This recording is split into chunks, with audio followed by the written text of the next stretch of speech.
पंचायत समिति भोपालगढ़ की रेजलानी ग्राम पंचायत में उपस्थित किसानों को सरपंच पार्थ गुर्जर ने कृषि उद्यानिकी योजनाओं में लाभान्वित होने का आह्वान किया। सरपंच पार्थ गुर्जर ने कहा कि कृषि उद्यानिकी विभाग में सरकार की कई ऐसी योजनाएं हैं जिसका लाभ लेकर खेती में उन्नत तकनीकी को अपनाया जा सकता है, जैसे खेत चलाई, जलहौज, सामुदायिक फार्म पॉन्ड, फव्वारा, बूंद बूंद सिंचाई, उन्नत बीज, बागवानी खेती इत्यादि ऐसी योजनाएं हैं। ऐसी कई योजनाएं कृषि उद्यानिकी विभाग में संचालित हो रही हैं, जिसकी जानकारी रखनी चाहिए और अनेक किसान भाइयों को भी ऐसी जानकारी से अवगत करवाते रहना चाहिए ताकि अधिक से अधिक किसान भाइयों को लाभ मिल सके।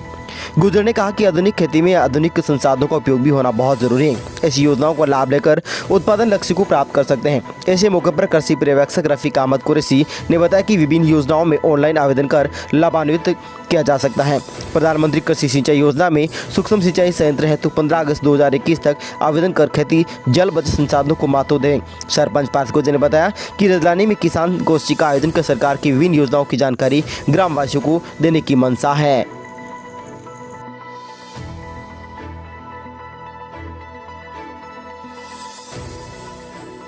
हमारा जो ग्रामीण इलाका है वो खेती और किसानी से जुड़ा हुआ है और ऐसे में अगर सरकार की किसी योजना का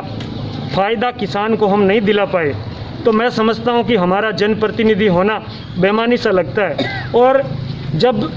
सेवा की भावना से हम इस फील्ड में आए हैं तो एक सच्चे जनप्रतिनिधि होने के नाते हमारा धर्म बनता है कि हम किस प्रकार से किसान और मजदूर परिवार की उन्नति और उनके उत्थान के लिए काम कर सकें। इसी को मद्देनज़र रखते हुए आज हमने हमारे जो कृषि अधिकारी हैं बहुत अजीज आदरणीय रफ़ीक साहब को यहाँ रेजलानी में इनवाइट किया और बहुत सारी चर्चा उनके साथ हुई है और उन्होंने यहाँ पर मौजूद किसानों को भी ब्रीफ किया कि किस प्रकार से सरकार की योजनाओं का अनुदान के माध्यम से फ़ायदा ले सकते हैं। आने वाले समय में हम रेजलानी के अंदर एक किसान मेला आयोजित करके तमाम क्षेत्र हम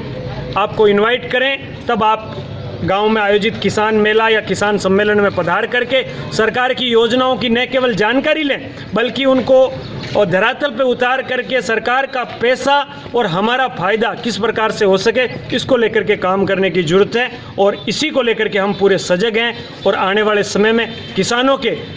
मान सम्मान और स्वाभिमान के लिए काम करते रहेंगे, करते रहें।